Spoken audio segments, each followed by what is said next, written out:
ಪರಿಕಲ್ಪನೆ ಬಹಳಷ್ಟು ಚೆನ್ನಾಗಿದೆ. ಮಹಾತ್ಮ ಗಾಂಧೀಜಿಯವರು ಹೇಳಿದ ಮಾತನ್ನ ಅಪ್ಪಟ ಸಹ ಬೈಂದೂರು ಕ್ಷೇತ್ರದಲ್ಲಿ ಗುರುರಾಜ್ ಗಂಟಿಹೊಳಿಯವರು ನಡೆಸಿಕೊಡ್ತಾ ಇದ್ದಾರೆ ಅನ್ನುವಂತ ಮಾತನ್ನ ಹೇಳಲಿಕ್ಕೆ ಬಯಸ್ತಾರೆ. ಮಹಾತ್ಮ ಗಾಂಧೀಜಿಯವರ ಪರಿಕಲ್ಪನೆ ಗ್ರಾಮ ಸ್ವರಾಜ್ಯ, ಗ್ರಾಮಗಳ ಪ್ರಗತಿ.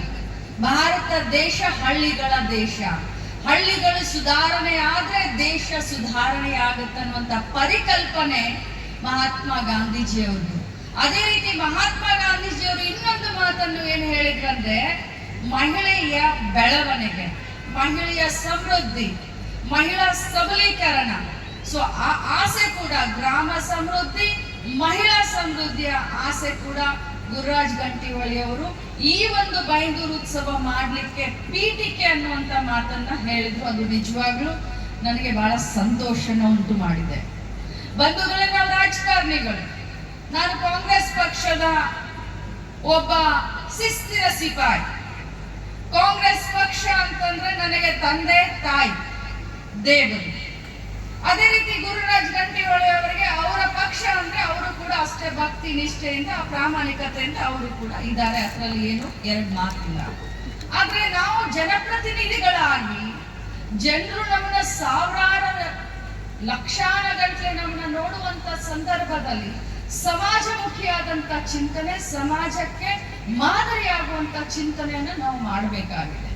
ನಾನು ಅವರು ನನಗೆ ಈ ಒಂದು ಕಾರ್ಯಕ್ರಮಕ್ಕೆ ತಮ್ಮ ಸಹಕಾರ ಬೇಕು ಅಂತಂದಾಗ ನಾನು ಹೇಳಿದೆ, ಸರ್ಕಾರದ ಸಂಯುಕ್ತ ಆಶ್ರಯದಲ್ಲಿ ಒಂದು ಬೈಂದೂರು ಉತ್ಸವವನ್ನ ಮಾಡೋಣ ಅನ್ನುವಂತ ಮಾತನ್ನ ಹೇಳಿದೆ. ಆ ಪ್ರಾಮಾಣಿಕ ಪ್ರಯತ್ನವನ್ನು ನಮ್ಮೆಲ್ಲ ಅಧಿಕಾರಿಗಳು ಕೂಡ ಮಾಡಿದ್ದಾರೆ. ನಾಳೆ ಬರುವಂತ ಚುನಾವಣೆಯಲ್ಲಿ ಬಹುಶಃ ನಾನು ಅವರ ವಿರುದ್ಧ ಪ್ರಚಾರಕ್ಕೆ ಬಂದರೂ ಆಶ್ಚರ್ಯ ಇಲ್ಲ. ಆದ್ರೆ ಸಾಮಾಜಿಕ ಕಾಳಜಿ ಬದ್ಧತೆಯನ್ನ ಇಟ್ಟುಕೊಂಡು ರಾಜಕಾರಣಿಗಳು ಮುಂದೆ ಬರಬೇಕು.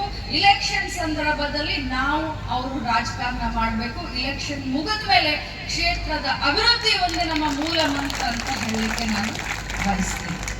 ಬಂಧುಗಳೇ, ಕರ್ನಾಟಕ ರಾಜ್ಯದಲ್ಲಿ ಇವತ್ತು ಸಿದ್ದರಾಮಯ್ಯನವರ ಸರ್ಕಾರ ಮಹಿಳಾ ಸಬಲೀಕರಣಕ್ಕೆ ಅನೇಕ ಕೊಡುಗೆಗಳನ್ನ ಇವತ್ತು ನಾನು ಮಹಿಳಾ ಮಕ್ಕಳ ಕಲ್ಯಾಣ ಮತ್ತು ವಿಶೇಷ ಚೇತನ ಮತ್ತು ಹಿರಿಯ ನಾಗರಿಕರ ಸಚಿವೆಯಾಗಿ ನಮ್ಮ ಇಲಾಖೆಯಿಂದ ಮಹಿಳೆಯರಿಗೆ ಅನೇಕ ಯೋಜನೆಗಳನ್ನು ನಾವು ತೆಗೆದುಕೊಂಡು ಬಂದಿದ್ದೀವಿ. ಅದರಲ್ಲಿ ಇವತ್ತು ವಿಶೇಷವಾಗಿ ದುಡ್ಮಿ ಅಂತ ನಾವು ಅದನ್ನ ಉದ್ಘಾಟನೆಯನ್ನ ಮಾಡಿದ್ವಿ.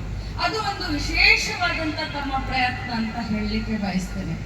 ಇವತ್ತು ಗೃಹಲಕ್ಷ್ಮಿ ಆಗಿರಬಹುದು, ಶಕ್ತಿ ಯೋಜನೆ ಆಗಿರಬಹುದು, ಗೃಹ ಜ್ಯೋತಿ ಯೋಜನೆ ಆಗಿರಬಹುದು, ಇವೆಲ್ಲ ವಿಶೇಷವಾಗಿ ನಮ್ಮ ಮಹಿಳೆಯರಿಗೆ ನಾವು ಸ್ವಾಭಿಮಾನದ ಸ್ವಾವಲಂಬನೆ ಜೀವನವನ್ನ ನಡೆಸಲಿಕ್ಕೆ ಒಂದು ಸಣ್ಣ ಪ್ರಯತ್ನ ಅಂತ ನಾನು ತಮಗೆ ಹೇಳಲಿಕ್ಕೆ ಬಯಸ್ತೇನೆ.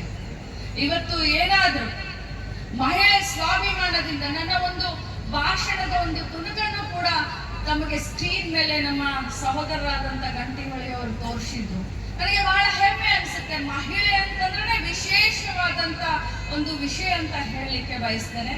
ಒಂದು ಕಾಲದಲ್ಲಿ ಮಹಿಳೆಯನ್ನ ಯಾವ ಮಟ್ಟಿಗೆ ನೋಡ್ತಾ ಇದ್ರು, ಆದ್ರೆ ಈ ಕಾಲದಲ್ಲಿ ಪ್ರತಿಯೊಬ್ಬರು ಕೂಡ ಪಕ್ಷಾತೀತವಾಗಿ ಮಹಿಳೆಯ ಮುಂದೆ ಬರಬೇಕನ್ನುವಂತ ಹಂಬಲ ಇವತ್ತು ಎಲ್ಲರಿಗೂ ಇದೆ. ವಿಶೇಷವಾಗಿ ನಾವು ಗೃಹಲಕ್ಷ್ಮಿ ಒಂದು ಸಹಕಾರಿ ಬ್ಯಾಂಕ್ ಅನ್ನ ಮಾಡ್ತಾ ಇದ್ದೀವಿ. ಕರಾವಳಿ ಪ್ರದೇಶದಲ್ಲಿ ನಾನು ಹೇಳಬೇಕು ಅಂತಂದ್ರೆ ಸಹಕಾರ ಸಂಘಗಳು, ಸಹಕಾರ ಕ್ಷೇತ್ರ ಕರಾವಳಿ ಭಾಗದಲ್ಲಿ ಬಹಳಷ್ಟು ಗಟ್ಟಿಯಾಗಿ ಇದೆ.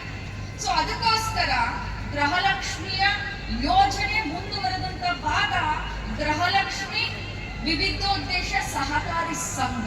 ಅಂದ್ರೆ ಮಹಿಳೆಯನ್ನ ಇನ್ನೂ ಒಂದು ಹೆಜ್ಜೆ ಮುಂದೆ ತೆಗೆದುಕೊಂಡು ಸರ್ಕಾರದ ವತಿಯಿಂದ ಮುಂದೆ ತೆಗೆದುಕೊಂಡು ಹೋಗ್ಲಿಕ್ಕೆ ಒಂದು ಸಣ್ಣ ಪ್ರಯತ್ನವನ್ನ ಮಾಡ್ತಾ ಇದ್ದೀನಿ.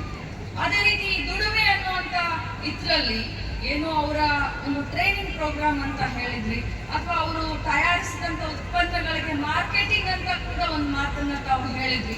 ಅದು ವಿಶೇಷವಾಗಿ ಇವತ್ತು ನಾನು ಗೃಹಲಕ್ಷ್ಮಿ ಡಿಜಿಟಲ್ ಮಾರ್ಕೆಟಿಂಗ್ ಅನ್ನುವಂತ ಒಂದು ಆಪ್ ಅನ್ನ ನಾವು ನಮ್ಮ ಒಂದು ಸರ್ಕಾರದಿಂದ ಮಾಡ್ತಾ ಇದ್ದೀವಿ. ಸೊ ಈ ದುಡಿಮೆಯಲ್ಲಿ ಎಷ್ಟು ಜನ ಮಹಿಳೆಯರಿದ್ದಾರೆ, ತಾವು ತಮ್ಮ ಉತ್ಪಾದನೆ ಮಾಡಿದಂತ ವಸ್ತುಗಳನ್ನ ಗೃಹಲಕ್ಷ್ಮಿ ಡಿಜಿಟಲ್ ಮಾರ್ಕೆಟ್ ನಲ್ಲಿ ತಾವು ಮಾರ್ಕೆಟಿಂಗ್ ಮಾಡಲಿಕ್ಕೆ ಎಲ್ಲ ರೀತಿಯಾದಂತ ಸಹಕಾರವನ್ನ ನಮ್ಮ ಇಲಾಖೆಯಿಂದ ನಾನು ತಮಗೆ ಕೊಡ್ತೀನಿ ಅನ್ನೋ ಹೇಳ್ತಾ ಇದ್ದೀನಿ. ಇನ್ನೊಂದು, ಇದು ನಾನು ಹೇಳಲಿಲ್ಲ ಅಂತಂದ್ರೆ ತಪ್ಪಾಗುತ್ತೆ, ಒಳ್ಳೆ ಕೆಲಸ ಮಾಡ್ತಾ ಇದ್ರ, ನಿಸ್ವಾರ್ಥತೆಯಿಂದ ಜನರ ಸೇವೆನ ಮಾಡ್ತೀರ. ನಮ್ಮ ರಾಜಕೀಯ ಗುರುಗಳು ಡಿ ಕೆ ಶಿವಕುಮಾರ್ ಅವರು ಒಂದು ಮಾತು ಹೇಳ್ತಾರೆ, ದೇವರು ವರನು ಕೊಡೋದಿಲ್ಲ, ಶಾಪನು ಕೊಡೋದಿಲ್ಲ. ದೇವರು ವರನು ಕೊಡೋದಿಲ್ಲ, ಶಾಪನು ಕೊಡೋದಿಲ್ಲ. ದೇವರು ಒಂದು ಅವಕಾಶ ಕೊಡ್ತಾನೆ ಅಂತ ಹೇಳ್ತಾರೆ. ಆ ಅವಕಾಶ ಕೊಟ್ಟಂತ ಸಂದರ್ಭದಲ್ಲಿ ಜನರ ಮನಸ್ಸಿನಲ್ಲಿ ಶಾಶ್ವತವಾದಂತ ಸ್ಥಾನವನ್ನ ನಾವು ತೆಗೆದುಕೊಳ್ಬೇಕು ಅಂತ ಕೆಲಸವನ್ನು ತಾವು ಮಾಡ್ತಾ ಇದ್ದೀವಿ. ತಮಗೆ, ತಮ್ಮ ತಂಡಕ್ಕೆ ಶುಭಾಶಯವನ್ನ ತಿಳಿಸ್ತೀನಿ. ಮತ್ತು ಜೊತೆಯಲ್ಲಿ ಇಂಥ ಒಂದು ಕಾರ್ಯಕ್ರಮಕ್ಕೆ ಕಾಂಗ್ರೆಸ್ ಪಕ್ಷದ ಎಲ್ಲ ನಮ್ಮ ನಾಯಕರು, ಎಲ್ಲ ನಮ್ಮ ಬ್ಲಾಕ್ ಅಧ್ಯಕ್ಷರುಗಳು, ಪಂಚಾಯಿತಿ ಸದಸ್ಯರು ಪ್ರತಿಯೊಬ್ಬರು ಕೂಡ ಕೈ ಜೋಡಿಸಿದ್ದಾರೆ ಅಂತ ತಾವೇ ಬಾಯಿಯಿಂದ ಹೊಗಳಿದ್ದೀರಾ.